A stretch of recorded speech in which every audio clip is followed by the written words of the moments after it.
نمک اللہ کی نشانی. اللہ ہم سے کہہ رہا ہے کہ اگر میں سمندر کے پانی کو میٹھا کر دیتا تو میٹھا پانی بدبودار ہو جاتا ہے، اس میں گندگی اور تعفن پیدا ہو جاتا ہے، اور پھر جو ہوا چلتی ہے تو سارا جہاں بدبودار ہو جاتا ہے. تھوڑا پانی بدبودار ہوتا ہے تو پاس سے گزرنا مشکل ہو جاتا ہے، اور اگر ساتھ سمندر کا پانی بدبودار ہو جاتا تو یہی پانی بطور عذاب ہمارے لیے کافی تھا. جہاں اس کی بدبو پہنچتی لوگ مرتے چلے جاتے. اللہ نے اس کو کڑوا کر دیا، اس میں نمک ڈال دیا. نمک کیسے ڈالا؟ اگر اللہ ہمیں کہتا کہ نمک ڈالنا تمہاری ضرورت ہے تو سارے پٹھان ہندی سندھی کیوڑا کے نمک کے کان پر پہنچے ہوتے اور اپنے اپنے ٹرالر میں نمک بھر رہے ہوتے. نمک بھرنے کے لیے پھر روزانہ لائنیں لگانا پڑتی.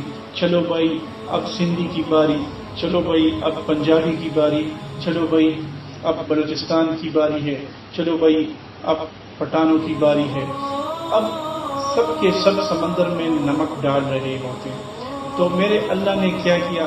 زمین کی جنوب کی طرف نیچے، شمال کی طرف اوپر کر دیا. زمین کو جنوب کی طرف نیچے اور شمال کی طرف اوپر کر دیا. شمال کی طرف پہاڑ بنائے، جنوب کی طرف سمندر بنائے. پہاڑ بنائے، راستے بنائے، برف کو بنایا، ان کو پگھلا کر ندی نالوں کی شکل میں بہایا، اور دریائے بنائی، اور دریاؤں کو ٹرالے بنایا جو زمین میں نمک کو چوستے جاتے ہیں اور ساتھ چلتے جاتے ہیں.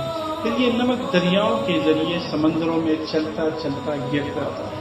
ایک دریا روزانہ ہزاروں لاکھوں ٹن نمک سمندر میں ڈال دیتا ہے تو سمندروں کا پانی صحیح رہتا ہے.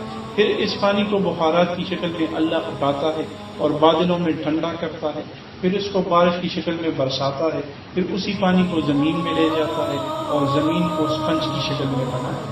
پھر زمین کے نیچے اللہ نے پلیٹوں کو بنایا ہے کہ پانی اس سے نیچے نہیں جا سکتا. پھر گویا کہ زمین کے اوپری حصے کو اللہ نے پانی کی ٹینکی کے طور پر بنایا ہے، جبکہ نیچے خلا ہی خلا ہے.